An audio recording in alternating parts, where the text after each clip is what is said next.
Assalamu alaikum student, this is my next lecture and topic of today's lecture is nuclear pharmacy. What is nuclear pharmacy? Nuclear pharmacy or radio pharmacy is a service to improve and promote health, includes radio pharmaceuticals. Nuclear pharmacy या radio pharmacy जो service है जो कि हम patient की health को improve करने के लिए इस्तेमाल करते हैं. इसमें रेडियो फार्मास्यूटिकल्स इंक्लूड है. What is radio pharmaceuticals? Radio pharmaceuticals are radio isotopes bound to biological molecules able to target specific organs, tissues or cells within the human body. These radioactive drugs can be used for the diagnosis and increasingly for the therapy of diseases. ये radio pharmaceuticals जो होते हैं diagnosis और treatment के लिए use करते हैं with in the body, किसी भी स्पेसिफिक ऑर्गन के लिए, सेल्स के लिए या टिश्यूज़ की ट्रीटमेंट के लिए. Radio pharmacist, the person who render radio pharmacy service is called radio pharmacist. Discriminatory properties of radio pharmaceuticals. कौन सी वो डिफरेंट प्रॉपर्टीज़ रेडियो फार्मास्यूटिकल्स में होती हैं? Presence of, number 1 presence of radio activity. Number 2 scarcity of pharmacological effect, यानी deficiency होती है इसमें pharmacological effect की. Having short half life due to presence of radio activity. Radio pharmaceuticals have short half life, so pharmacist has to keep a constant eye on expiry date. Next, usual route of administration क्या है बेटा इसका? Radio pharmaceuticals are prepared as sterile pyrogen free IV solutions to be administered directly to the patient. Next, dose measurements in terms of radioactive unit. The rad is the unit of absorbed radiation dose. Half life, there are three types of half life or three different types of half life of radioactive atoms: physical half life, biological half life and effective half life. Physical half life, the time necessary for radioactive items to decay one half of their original number is called physical half life. यानी अपने original number से जब वो half हो जाता है, half decay हो जाएगा, तो उसे हम कहते हैं उसकी physical half life. Biological half life, the time required for the body eliminate one half of the administered dose is called biological half life. यानी वो टाइम जिसमें जो एडमिनिस्टर्ड डोज होती है रेडियो फार्मास्यूटिकल्स की या रेडियो आइटम्स की, radio active items की, जब वो बॉडी से एलिमिनेट हो जाती है, वो टाइम जो रिक्वायर होता है उसे हम कहते हैं biological half life. Effective half life, the time required for radio pharmaceutical dose to be reduced by one half due to both physical and biological activity. यानी फिजिकल और बायोलॉजिकल एक्टिविटी की वजह से जो रेडियो फार्मास्यूटिकल की dose half हो जाती है उसे कहते हैं हम effective half life. Practice regulation require premises for this practice and NOC from no objection certificate from Pakistan Atomic Energy Commission. Practice के लिए इन्हें NOC की ज़रूरत होती है कहीं भी अगर आप रेडियो फार्मेसी या न्यूक्लियर फार्मेसी ओपन करना चाह रहे हैं. Restriction on quality need. Prescribe amount can be handled per year in a clinical setting. यानी जितना अमाउंट 1 ईयर के लिए प्रिस्क्राइब हुआ है या अमाउंट डिलीवर हुआ है उसी अमाउंट को जो है वो हैंडल करेंगे पूरे ईयर में. Application of radio pharmaceuticals, diagnostic application, therapeutic application and palliative application. सबसे पहले डायग्नोस्टिक एप्लीकेशन. रेडियो फार्मास्यूटिकल्स को हम डायग्नोसिस के लिए यूज़ कर सकते हैं, जैसे gamma emitting radio pharmaceuticals are used. Diagnostic radio pharmaceutical used are technetium 99 में, आयोडीन 123 है, इंडियम 11 है, thallium-201 and gallium-67. These are used for diagnostic purpose. Therapeutic application: selectively damage to neoplastic cells within the body. A radionuclide that decays by emitting beta particles. The therapeutic radiopharmaceuticals used are iodine-131 and phosphorus-32. आगे चलते हैं. Palliative application: the radiopharmaceutical used to improve quality of life of a patient but cannot radiate a disease. यानी कि diagnostic और therapeutic purpose के अलावा बेटा इसका पैलिएटिव पर्पस भी होता है, यानी to improve the quality of life of the patient but not to treat.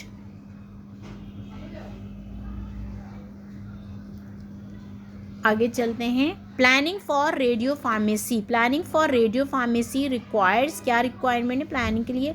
Feasibility of an isotope section operated by hospital pharmacy. इसका अलग सेक्शन होना चाहिए रेडियो फार्मेसी का. Layout design for a radio active branch of a pharmacy department. एक proper इसका layout होना चाहिए. Allocation of space and equipment for isotope laboratories. इनकी अलग लेबोरेटरी होनी चाहिए, इक्विपमेंट्स मौजूद होने चाहिए. Information concerning facilities and equipment for isotopes program. Proper information और फैसिलिटीज़ मौजूद होना चाहिए आइसोटोप प्रोग्राम के लिए.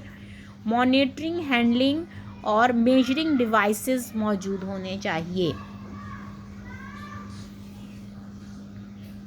Procurement procedure for radio active materials. इनका प्रोक्योरमेंट प्रोसीजर होना चाहिए रेडियो एक्टिव मटीरियल की परचेजिंग के लिए. Proper radiation protection measures necessary for their handling.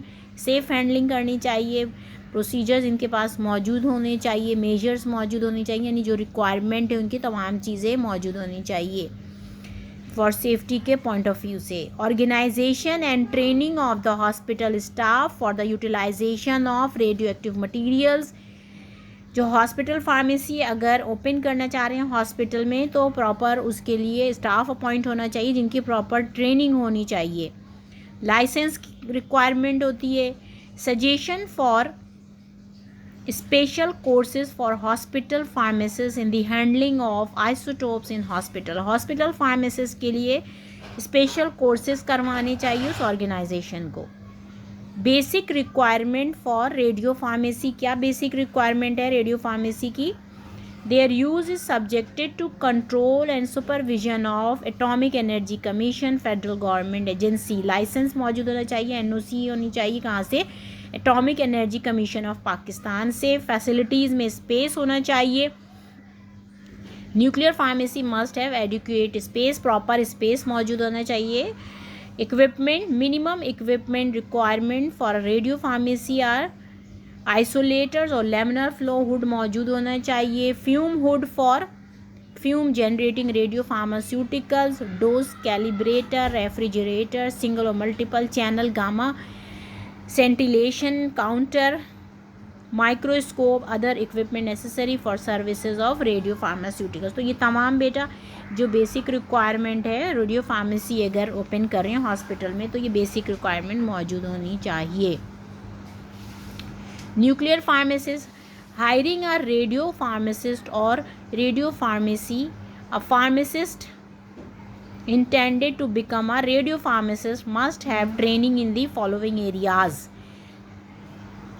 Radio pharmacy को रन करने के लिए रेडियो फार्मासिस्ट अपॉइंट किए जाते हैं and they should training in following areas. Primary aspects related to radio pharmaceuticals, यानी बेसिक नॉलेज जो होनी चाहिए किस तरह रेडियो फार्मास्यूटिकल्स को हैंडल करना है उसमें ट्रेनिंग होनी चाहिए. Technology and quality control. कौन कौन सी टेक्नोलॉजी डिफरेंट यूज़ होती है. इसके अलावा क्वालिटी कंट्रोल में कौन से टेस्ट होते हैं, किस तरह उनको मेंटेन करेंगे. एप्लीकेशन ऑफ रेडियो फार्मास्यूटिकल्स की एप्लीकेशन किस तरह कहाँ कहाँ होगी. Radio pharmaceutical distribution and inventory control. जिस तरह फार्मास्यूटिकल्स के लिए हम नॉर्मल जो हमारे पास फार्मास्यूटिकल्स होते हैं उनकी इन्वेंट्री डिस्ट्रीब्यूशन को हम कंट्रोल, इसी तरह रेडियो फार्मास्यूटिकल डिस्ट्रीब्यूशन और इसकी इन्वेंट्री को कंट्रोल करने के लिए ट्रेनिंग प्रोग्राम करवाने होंगे. ट्रेंड फार्मासिस्ट या फार्मासिस्ट को ट्रेनिंग देनी होगी। एंड रिसर्च मैथडोलॉजी, इंस्ट्रूमेंटेशन की नॉलेज होनी चाहिए, कौन कौन से इंस्ट्रूमेंट वहाँ पे यूज़ हो रहे हैं। Mathematics, statistics and computer science के फंडामेंटल या बेसिक कॉन्सेप्ट मौजूद होने चाहिए। सेफ हैंडलिंग होनी चाहिए। जनरल प्रिंसिपल ऑफ प्रोडक्शन किस तरह होंगी, इसकी प्रोडक्शन फार्मूलेशन में कौन कौन सी होंगी, किस तरह की फार्मूलेशन है। और रेडियो फार्मास्यूटिकल्स की फार्माकोकाइनेटिक्स।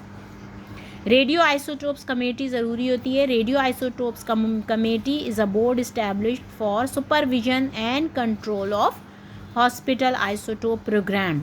अगर हॉस्पिटल आइसोटोप प्रोग्राम स्टार्ट करना है हॉस्पिटल फार्मासिस्ट, उसके लिए रेडियो आइसोटोप कमेटी भी मस्ट है। द कमेटी में include a physician, a clinical radiologist, a haematologist and a surgeon. जिस तरह फार्मेसी थेराप्यूटिक कमेटी बेटा होती है, इसी तरह अगर रेडियो फार्मेसी या न्यूक्लियर फार्मेसी का सेक्शन ओपन करना है तो उसके साथ हम रेडियो आइसोटोप कमेटी बना देते हैं।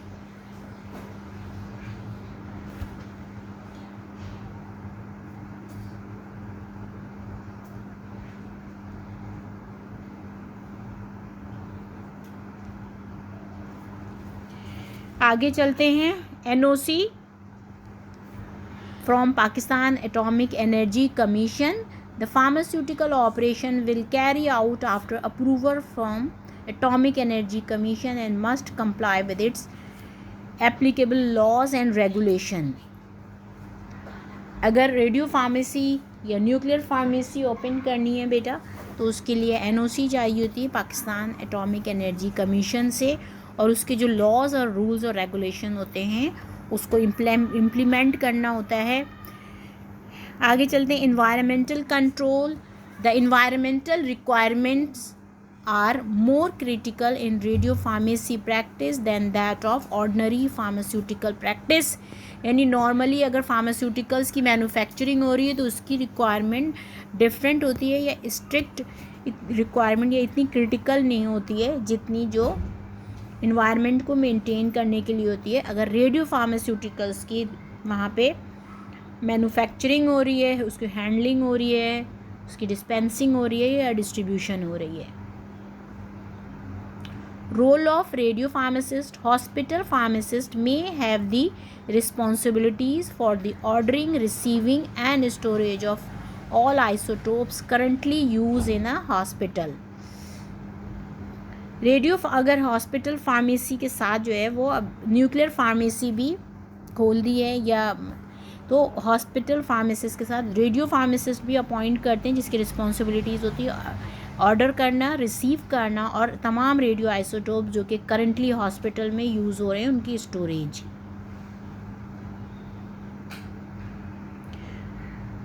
रेडियो फार्मासिस्ट रिस्पॉन्सिबिलिटीज़ आर, क्या एक रेडियो फार्मासिस्ट जो अपॉइंट होता है हॉस्पिटल में उसकी क्या रिस्पॉन्सिबिलिटीज़ होती हैं। Ordering, receiving and keeping the record of all radio active materials. जितने भी रेडियो एक्टिव मटीरियल्स यूज़ हो रहे हैं हॉस्पिटल में उसको ऑर्डर करना, उसको रिसीविंग और उसका रिकॉर्ड मेंटेन रखना। इसके अलावा जितने भी रेडियो एक्टिव मटीरियल्स हैं या रेडियो एक्टिव जो प्रोडक्ट्स वहाँ मैन्युफैक्चर हो रहे हैं, डिस्पेंस हो रहे हैं, उनकी लेबलिंग है and dispensing of kits. Performing quality control test, उसके अकॉर्डिंग जो क्वालिटी कंट्रोल टेस्ट होंगे उन्हें परफॉर्म करना। Implementation of the good pharmaceutical and good pharmaceutical radio pharmaceutical practice. Radiation monitoring of radio pharmacy laboratory and injection area. Implementation of radiation protection and safety policy.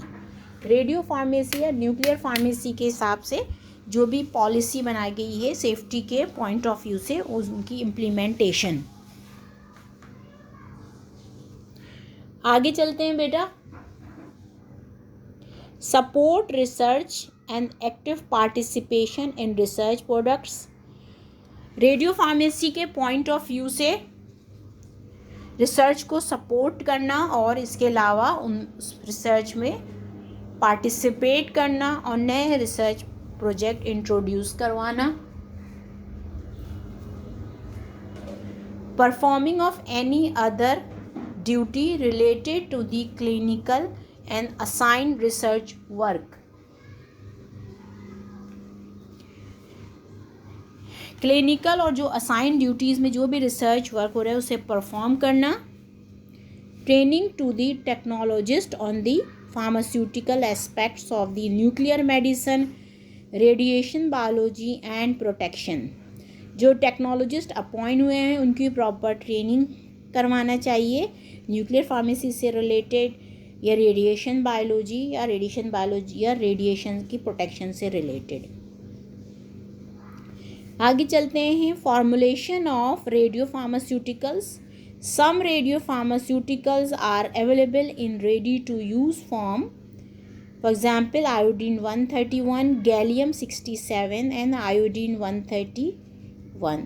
The simplest and most widely available formulation consists of a single sterile freeze-dried rubber-capped vial containing non-radioactive ingredients to prepare aseptic radiopharmaceuticals such as vials.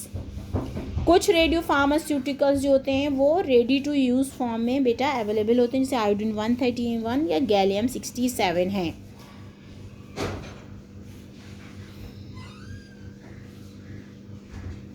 जो सबसे ज़्यादा simplest और mostly widely available जो formulation होती है वो स्ट्राइल freeze dried powder होते हैं बेटा, जो कि नॉन रेडियो एक्टिव इंग्रेडिएंट होते हैं, जो कि प्रीपेयर किए जाते हैं रेडियो एक्टिव फार्मास्यूटिकल्स में हॉस्पिटल में, सच एज जैसे वाइल्स में प्रिपेयर करते हैं. Dispensing of radio pharmaceuticals dispense at any time. जिस वक्त भी उसकी ज़रूरत होती है उसे डिस्पेंस किया जाता है. Physicians provide necessary information regarding the dose and time of administration. Physician जो है वो तमाम इंफॉर्मेशन प्रोवाइड करता है डिस्पेंसिंग के लिए, वो डोज से रिलेटेड हो या किस टाइम में एडमिनिस्टर करना है, तमाम जो रिक्वायरमेंट होंगी. The outer container of radio active drug to be dispensed must be labelled with. जो सबसे आउटर कंटेनर होगा रेडियो एक्टिव ड्रग का, उसमें क्या क्या चीज़ें लेबल होनी चाहिए. स्टैंडर्ड रेगुलेशन सिंबल, अगर स्टैंडर्ड उसका कोई स्पेसिफिक सिंबल है वो लेबल होना चाहिए. नेम ऑफ न्यूक्लियोइड जो रेडियो एक्टिव एलिमेंट है उसका नाम. केमिकल फॉर्म क्या है उसकी. Amount of radio active material कितना डिस्पेंस किया है. Requested calibration time for the amount of radio activity. जितना अमाउंट जिस टाइम पे कैलिब्रेट किया गया है वो भी मेंशन होना चाहिए. यहाँ पे बेटा हमारा जो है वो आज का लेक्चर वाइंड अप हो जाता है. इसे हम दोबारा थोड़ा देख लेते हैं कि क्या क्या चीज़ें हमने आज के लेक्चर में. आज के जो टॉपिक बेटा हमारा न्यूक्लियर फार्मेसी था, इसमें हमने क्या क्या चीज़ें देखी. सबसे पहले न्यूक्लियर फार्मेसी क्या है इसे डिफ़ाइन किया, रेडियो फार्मास्यूटिकल्स क्या होते हैं एंड रेडियो फार्मासिस्ट कौन होते हैं. तो न्यूक्लियर फार्मेसी सिंपली वो सर्विस होती है जो कि पेशेंट की हेल्थ को इम्प्रूव करने के लिए दी जाती है. इसमें हमारे पास रेडियो फार्मास्यूटिकल्स आ जाते हैं. रेडियो फार्मास्यूटिकल्स वो रेडियो आइसोटोप्स होते हैं जो कि किसी भी डिज़ीज़ की डायग्नोसिस के लिए, उसकी ट्रीटमेंट के लिए या उसकी पेशेंट की कंडीशन इम्प्रूव करने के लिए जो हम यूज़ करते हैं उसे हम कहते हैं रेडियो आइसोटोप्स को, उसे हम कहते हैं रेडियो फार्मास्यूटिकल्स. और जो फार्मासिस्ट उसे हैंडल कर रहा है उसे हम कहते हैं रेडियो फार्मासिस्ट. इसके बाद हमने बेटा इसकी डिस्क्रिमिनेटरी जो डिफरेंट इसकी प्रॉपर्टीज़ है रेडियो फार्मास्यूटिकल्स की उसको हमने डिस्कस किया था. इसमें हमने कहा था प्रेजेंस ऑफ रेडियो एक्टिविटी, इसमें रेडियो एक्टिविटी मौजूद होती है जो नॉर्मल फार्मास्यूटिकल्स होते हैं इसमें नहीं होती. Scarcity of pharmacological effect, deficiency होती है इसमें फार्माकोलॉजिकल इफेक्ट की. हैविंग शॉर्ट हाफ लाइफ होती है इसकी बेटा. इसका नॉर्मली जो यूजुअल रूट ऑफ एडमिनिस्ट्रेशन होता है वो आईवी फॉर्म में होता है, यानी इंजेक्शन फॉर्म में होता है. डोज मेजरिंग यूनिट जो होती है बेटा उसकी राड्स है. इसकी हाफ लाइफ को जो हमने डिस्कस किया था 3 टाइप्स की। एक हमने कहा फिजिकल हाफ लाइफ होती है, बायोलॉजिकल हाफ लाइफ होती है बेटा, इसके अलावा इफ़ेक्टिव लाइफ हाफ लाइफ होती है। इन तीनों को अभी हमने डिस्कस किया कि ये क्या होती हैं।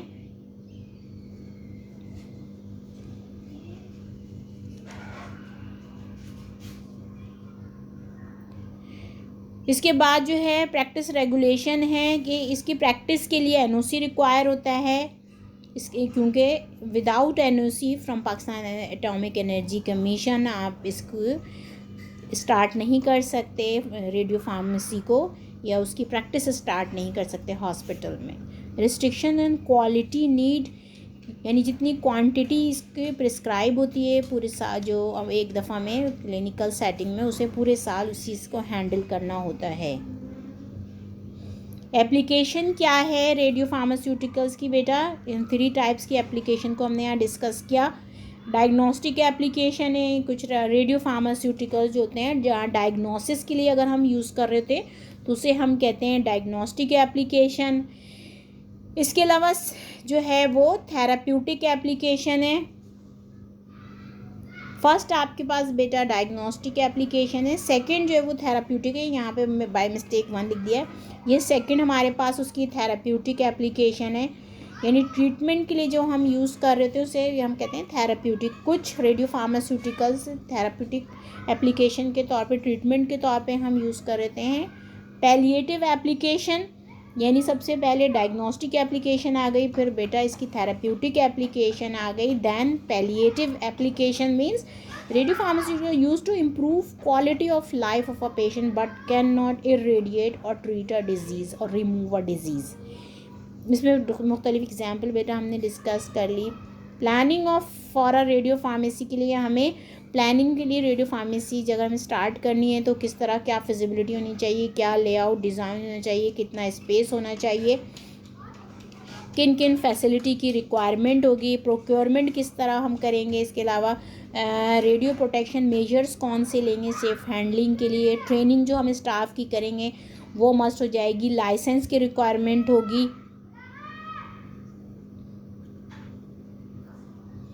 आगे चलते हैं, बेसिक रिक्वायरमेंट ऑफ और रेडियो फार्मेसी की बेसिक रिक्वायरमेंट में हमारे पास बेटा आ जाएगा लाइसेंस आ जाएगा, फैसिलिटीज़ आ जाएगा। फैसिलिटीज़ में स्पेस है, इक्विपमेंट्स हैं, इसके अलावा डिफरेंट इक्विपमेंट्स, इसके डिफरेंट आगे ये फैसिलिटीज़ हमने जो है वो डिस्कस की है। आइसोलेटर में होना, यानी कि आपके पास जो है वो लेमिनर फ्लो हुड होना चाहिए, फ्यूम हुड होना चाहिए, डोज कैलिब्रेटर और डिफरेंट और फैसिलिटीज़ जो है ये तमाम मौजूद होनी चाहिए। न्यूक्लियर फार्मासिस्ट की हायरिंग होनी चाहिए। इसमें ये तमाम चीज़ें हमने बेटा डिस्कस कर ली हैं कि न्यूक्लियर फार्मासिस्ट को किन किन ट्रेनिंग की रिक्वायरमेंट होती है।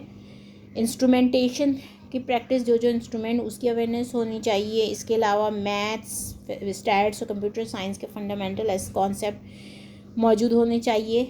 सेफ़ हैंडलिंग करनी चाहिए, जनरल प्रिंसिपल ऑफ प्रोडक्शन पता होने चाहिए, फॉर्मुलेशन कौन कौन सी उसकी फार्माकोकाइनेटिक्स क्या क्या होती है, डिफरेंट रेडियो आइसोटोप्स या डिफरेंट रेडियो फार्मास्यूटिकल्स की रेडियो आइसोटोप कमेटी क्या होती है बेटा, इसको हमने डिस्कस कर लिया कि रेडियो आइसोटोप कमेटी, जिस तरह हम कहते हैं फार्मेसी थेराप्यूटिक कमेटी होती है, इसी तरह रेडियो आइसोटोप कमेटी होती है जो तमाम चीज़ों को लुक आफ्टर कर रही होती है रिलेटेड टू रेडियो फार्मास्यूटिकल्स।